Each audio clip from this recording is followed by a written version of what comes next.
Good morning to all my dear students. आज हम class 10th वालों को सेकेंड चैप्टर जैव प्रक्रम में श्वसन पढ़ाने जा रहे हैं। ठीक है, जिसमें आप सभी लोगों को आज हम स्टडी कराएंगे श्वसन की परिभाषा और श्वसन के प्रकार। तो अब हम स्टार्ट करते हैं। श्वसन, सबसे पहले श्वसन के परिभाषा को हम स्टडी करेंगे। देखिए, श्वसन की परिभाषा हम लिख सकते हैं।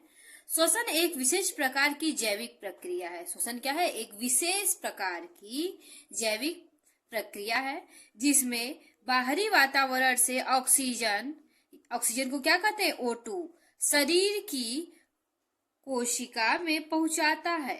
ठीक है, O2 क्या है? शरीर की कोशिकाओं में क्या कहते हैं? पहुंचाया जाता है, जहां इसका उपयोग कोशिकीय ईंधन यानी ग्लूकोज के ऑक्सीकरण में होता है। ठीक है, इसके बाद ऑक्सीकरण विशिष्ट एंजाइम की उपस्थिति में कई चरणों में संपन्न होता है। जो ऑक्सीकरण रिएक्शन है वो कई एंजाइम के प्रेजेंस में क्या होता है? कंप्लीट होता है, जिसके फलस्वरूप जैव ऊर्जा ATP का उत्पाद होता है। जिसके फलस्वरूप क्या होता है? किसका फॉर्मेशन होता है? ATP एडिनोसिन ट्राइफॉस्फेट का क्या होता है बेटा? फॉर्मेशन होता है।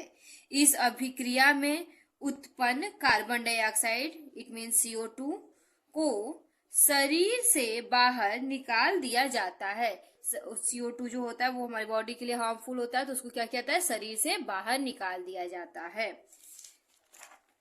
अगर हम चाहे तो परिभाषा में उसको लिख सकते हैं, या फिर ये जो नेक्स्ट आपको हम बताने जा रहे हैं इसको भी परिभाषा में हम लिख सकते हैं। देखिए, यहाँ या लिख दिए हैं। ठीक है, उन समस्त जैविक प्रक्रिया को जिसके द्वारा शरीर में ऊर्जा का उत्पादन होता है, ठीक है, सम्मिलित रूप से श्वसन कहलाता है। देखिए, जितनी भी जैव प्रक्रिया है जिसमें क्या होता है?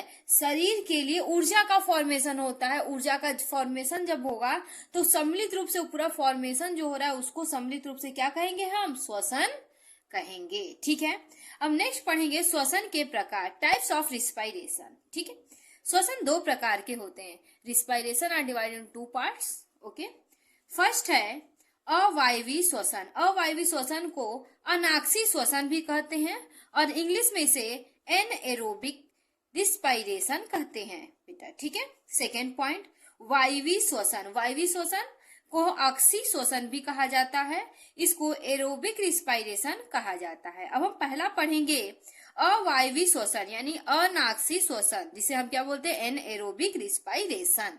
ठीक है, अवायवीय श्वसन में ऑक्सीजन की अनुपस्थिति होती है। देखिए, अवायवीय, अ मीन्स अनुपस्थिति, वायवीय मीन्स ऑक्सीजन की, जिसमें ऑक्सीजन की क्या हो? अनुपस्थिति हो, अर्थात ऑक्सीजन प्रेजेंस न हो, उसे क्या कहते हैं? अवायवीय श्वसन कहते हैं। इसके फलस्वरूप ग्लूकोज के अणु का आंशिक रूप से यानी आंशिक विघटन पाइरुवेट या पाइरुविक अम्ल में होता है। इसमें जो ग्लूकोज होता है उसका वो पूर्ण रूप से नहीं टूटता है, उसका क्या होता है? आंशिक रूप से टूटता है, यानी बहुत थोड़ा सा टूटता है, और उसका में क्या फॉर्मेशन होता है? पाइरुवेट या पाइरुविक एसिड का क्या होता है बेटा? फॉर्मेशन होता है।